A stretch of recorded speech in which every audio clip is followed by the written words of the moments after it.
राधे राधे जपा करो, कृष्ण नाम रस पिया करो।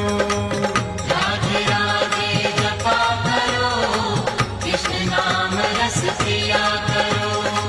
মাতাজি কত সুন্দরভাবে বাচ্চাদেরকে ভারতীয় কালচারে নৃত্য প্রশিক্ষণ দিচ্ছেন।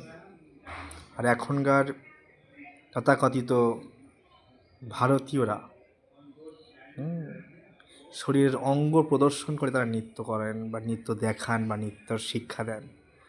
তো এখনও যারা ডিভোটি লাইনে আছে আমাদের ভক্তরা, তারা কিভাবে সারা পৃথিবীর যত ভক্ত আছেন তারা সবাই ভারতীয় কালচারকে ফলো করছেন, আর ভারতীয়রা পাশ্চাত্য জগৎকে ফলো করছেন। এর কারণ কি? স্পিরিচুয়াল এডুকেশনের অভাব। স্পিরিচুয়াল এডুকেশান না থাকলে তাদের অবস্থা খুব একটা ভালো হয় না।